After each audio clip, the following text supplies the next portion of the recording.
Bonjour à tous les amis, c'est Pierre de la chaîne Crazy Kit. Dans cette vidéo, je vais faire la revue de boîte du kit que je vais construire dans le cadre de ma participation au nouveau montage en commun lancé par Ludovic de la chaîne LD Maquette, dont le thème pour le montage en commun 2026 est le thème militaire, et j'ai donc choisi de m'attaquer à un kit dans lequel il est question de la bataille d'El Alamein.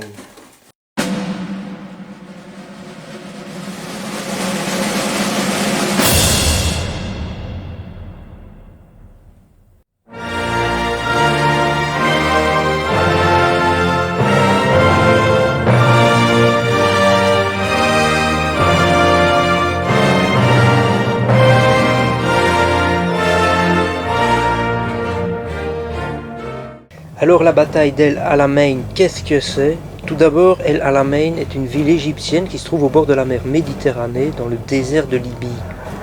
Il y a eu deux batailles d'El Alamein. Dans les deux cas s'oppose l'Allemagne nazie, soutenue par l'Italie, aux Alliés dirigés par un commandement anglais. La première bataille a eu lieu du 17 au 27 juillet 1942. Les Alliés sont commandés par Claude Auchinleck et combattent les Allemands soutenus par l'Italie, commandés par le fameux renard du désert, Erwin Rommel. Sur le plan stratégique, personne ne sort vraiment vainqueur de cette première bataille.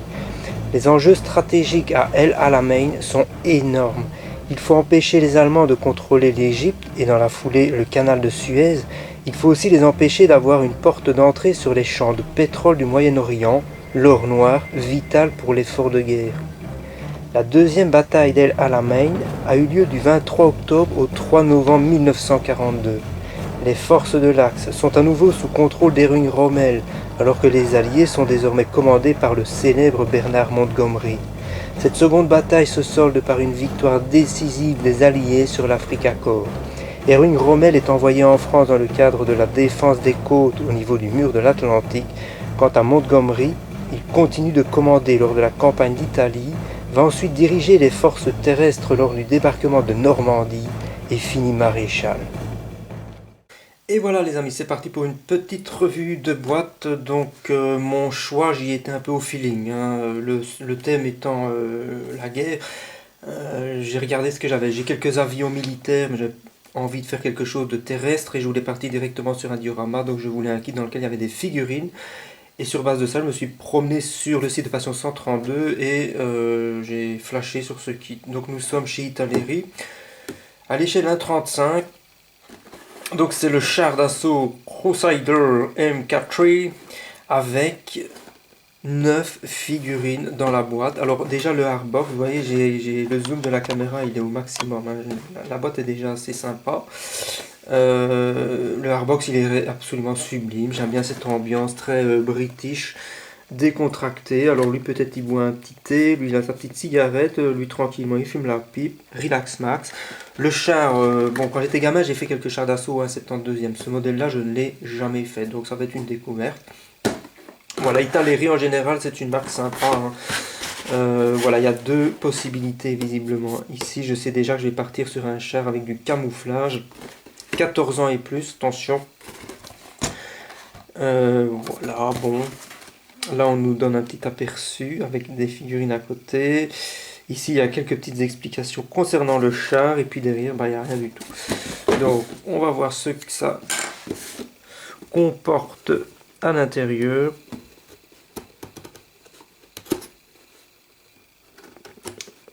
Hop, voilà.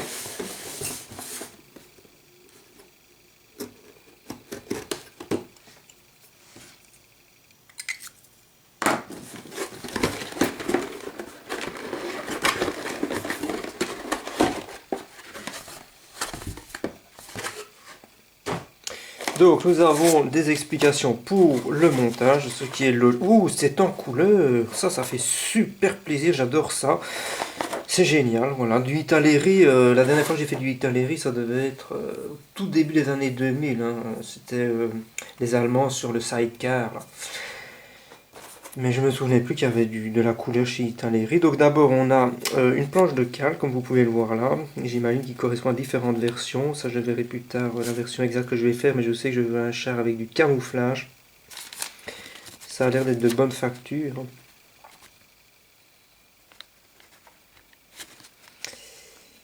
Ok, c'est magnifique. Ensuite, je suis très heureux de découvrir de la couleur. Donc c'est très intéressant pour les uniformes en fait d'avoir la couleur, sinon on peut aller voir sur internet, mais bon ça facilite un petit peu la vie.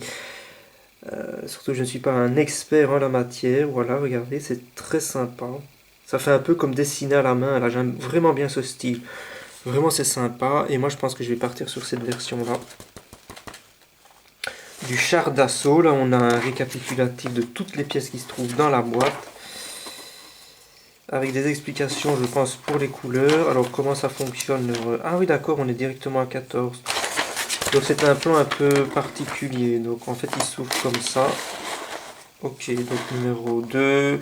Voilà, bon c'est du classique pour les chars. Je vais pas vous montrer tout ça en détail, mais c'est un plan qui prend beaucoup de place. Si on veut l'ouvrir complètement, je vois à première vue qu'il y a pas mal de petits détails sympas à venir coller partout. Ça va être super fun.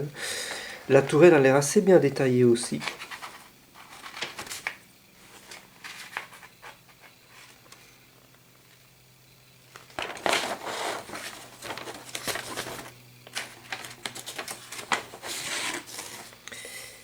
Ça a l'air sympa. Les petites antennes, toutes les petites poignées. Des chenilles, ce qui est logique. Et puis si on retourne dans l'autre sens, voilà. On a des figurines. Ça c'est génial, c'est vraiment, vraiment, vraiment génial.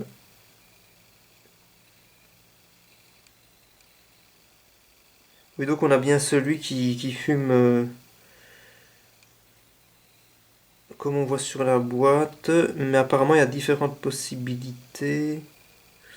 Je verrai ça. Regardez comme c'est cool. Donc là voilà, on est sur de la figurine un peu classique. Mais ici j'aime bien celui avec sa table. Avec les détails, il y a des jumelles. Toutes sortes de trucs sympas. Je trouve ça super cool. Vraiment super cool. Ah, le gars que je trouve très fun, c'est celui-là.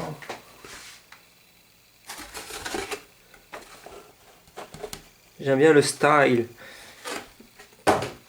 À mon avis, ça doit être de ce côté-ci que ça se passe. Alors, vous voyez, on a un bras qui est comme ça.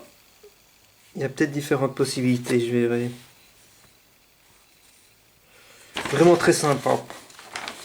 Et puis là, on a une autre version du char sans le camouflage. Voilà.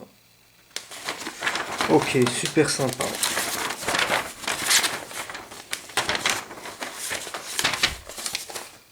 Et ensuite, on va voir ce qu'il y a un peu au niveau des grappes. Parce qu'avec la lumière, ça risque de créer une zone d'ombre, puisqu'elle était plus basse que la caméra.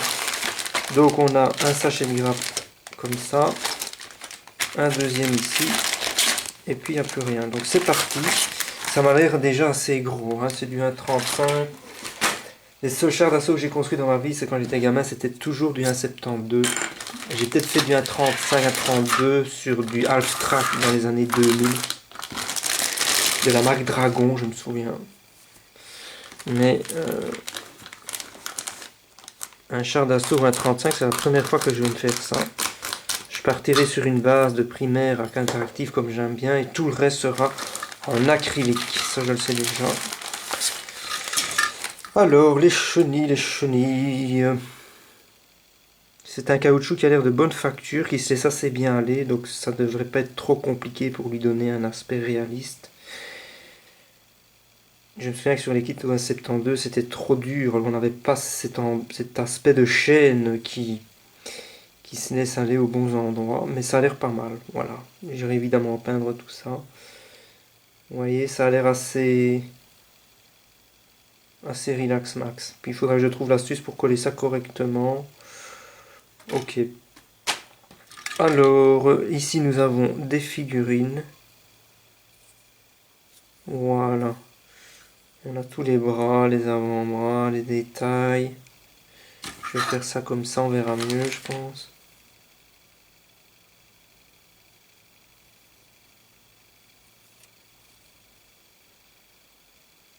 Elles ont l'air bien gravées, bien moulées.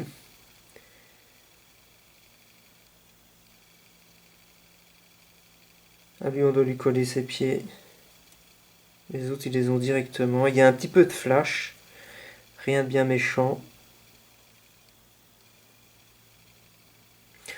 Ici, nous avons la table avec cet effet Woody qui est super bien foutu. Regardez ça comme c'est beau. On a la pipe qui est là. Elle est très bien faite aussi. On voit la finesse. C'est assez propre. Franchement, c'est pas mal. La qualité a l'air super fun. Les jumelles, de la munition.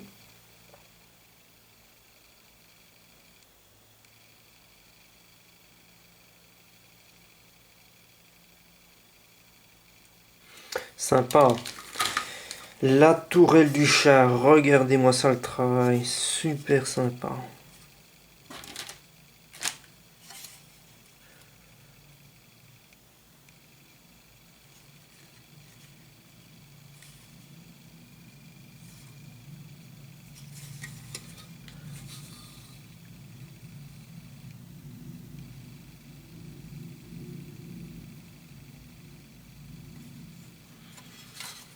Une pelle. Assez bien faite. Avec, vous voyez les petits détails là. Ça a l'air très fin. C'est bien parce qu'on n'a pas, de flash sur ce genre d'objet. Dans certaines marques, il y a du flash sur ce genre de truc. C'est toujours très très délicat et bavuré. Mais là, on a l'air d'être bon là. Voilà. Vraiment, c'est sympa là. Pour ce que je vois là, ça me plaît. Et puis maintenant, on va attaquer la deuxième grappe. Enfin, la deuxième grappe, le deuxième sachet de grappe.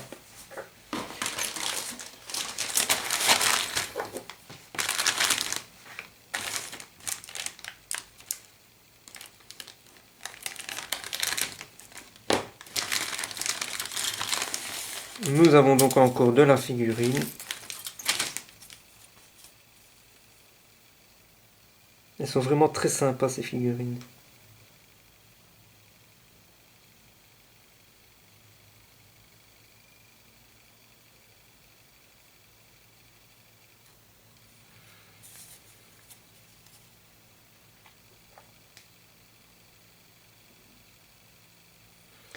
Les casques, sacoches.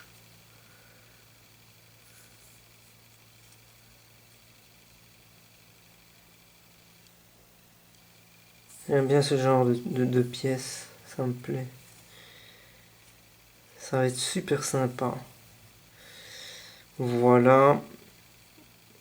Je ne suis pas un grand spécialiste des chars, donc je ne peux pas vous dire. Ça, j'imagine que ça a un nom, ce genre de pièces. Ça a l'air propre.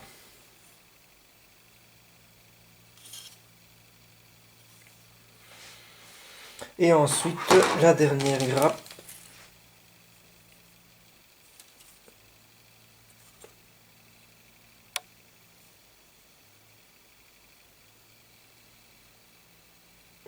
Ça a l'air super fun.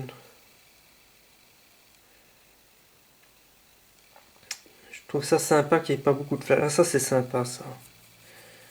Regardez, ça doit être du câble, hein, j'imagine, du câble d'acier. Est-ce que vous allez avoir le focus pour vraiment voir la gravure? Parce que ça vaut la peine, franchement c'est sympa. C'est très très sympa, j'aime beaucoup ce genre de truc. Toutes sortes de petites poignées.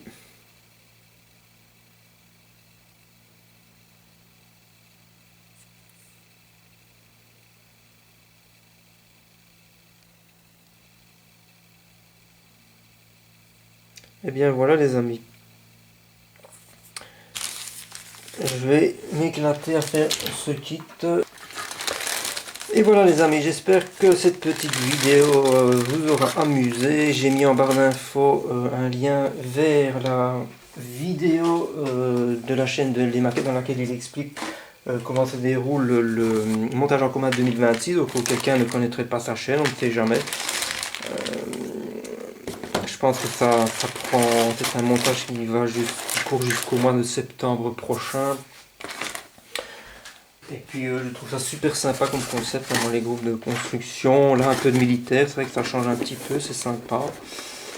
Donc voilà, j'espère que cette petite vidéo vous aura plu. Bientôt je vais revenir avec le Golden Hind de chez LR qui avance assez bien. Il avance assez bien, même si je suis sur une phase du bateau qui prend beaucoup de temps et qui est très lente. Mais j'ai déjà de quoi à mon avis faire une petite vidéo. La Kodiak John va bientôt réapparaître aussi. Sur ce, je vais vous dire à la prochaine, c'était Pierre, la chaîne Crazy Kid. Ciao ciao.